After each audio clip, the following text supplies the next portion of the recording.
Nananatiling mabilis ang proseso ng pagbibilang ng Certificate of Canvass ng National Board of Canvassers ng Hatol ng Bayan 2025.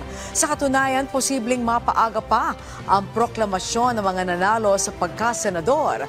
Ang update niyan sa sentro ng balita ni Luisa Erispe live. Angelique, umabot na sa higit 6 na po ang Certificate of Canvass na nabilang at nabuksan ng National Board of Canvassers. Dahil dito, inaasahan namang hindi na aabot sa susunod na linggo ang proklamasyon para sa mga mananalong senador at party list organizations.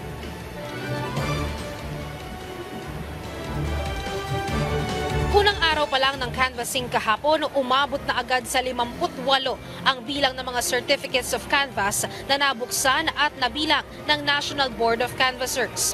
Ito ay 43 na lugar sa overseas voting at 15 lugar sa local voting. Ayon kay Chairman George Erwin Garcia, sa kasaysayan ng canvassing sa Pilipinas, ito na ang pinakamabilis na bilangan ng boto. Pero sinisiguro naman nila na maayos at may kredibilidad ang ginagawa nilang canvassing. May ilan pa namang hinihintay na matransmit ang mga boto, tulad ng mula sa Bangsamoro Autonomous Region in Muslim Mindanao na na-extend ang botohan tulad sa Cotabato. Sabi ni Garcia, tapos na ang botohan doon at hinihintay na lang nila umabot sa provincial level ang transmission para matanggap nila ang mga Certificate of Canvass. Ngayong araw, inaasahan namang nasa 100 COCs ang bubuksan at bibilangin ng COMELEC. Ibig sabihin, kapag natapos ito mula sa 175 na kabuuang COCs na bubuksan, 70 na lang ang natitirang ika-canvass bukas. Samantala, may ilang kandidato naman ang humihingi ng manual recount at parallel manual counting dahil nga sa umano'y issue ng pagbabago ng bilang ng boto sa transparency server kahapon ng madaling araw.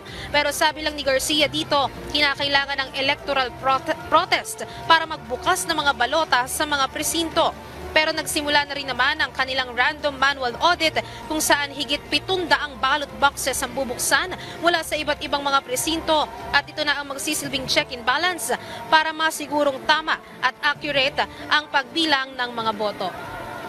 Angelique, sa ngayon ay hinihintay pa rin natin yung ilalabas ng Commission on Elections na partial and official na count ng mga boto para nga dito sa senador at party list. At meron din mga tayong natatanggap na hiling sa Commission on Elections na sana ay mas agahan pa yung proklamasyon, wag na Sabado o Linggo o kaya ay gawin na lamang na may mga mauunang-unang iproklama at bago yung mga huling batch. Pero sabi ng COMELEC, sa ngayon desidido sila.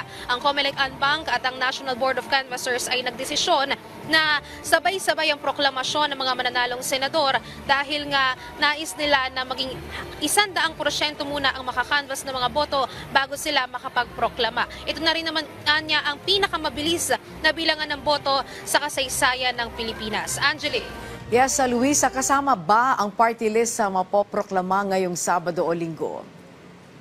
Angelique, isa nga yan sa itinanong natin kanina kay Chairman Garcia at sabi niya, inaasahan na may isang araw na pagitan dito nga sa pagpoproklama ng mga nanalo sa party list at sa senador. Mauuna muna yung senador at pagkatapos nito ay yung mga mananalong party list. Dahil sa kanilang eksplanasyon ay kailangan pang kumputin yung voter turnout para makuha yung porsyento na kinakailangan para masabing magkakaroon ng seat ang uupong party list representative. Sa ngayon kasi ay 63 seats ang nakalaan para dito sa magiging party list organizations at kailangan ay magkaroon sila ng 2% boto sa lahat ng mga bumoto o overall count ng mga bumoto nitong nagdaang 2025 midterm elections. Angelique. Alright, maraming salamat sa iyo, Luisa Erispe.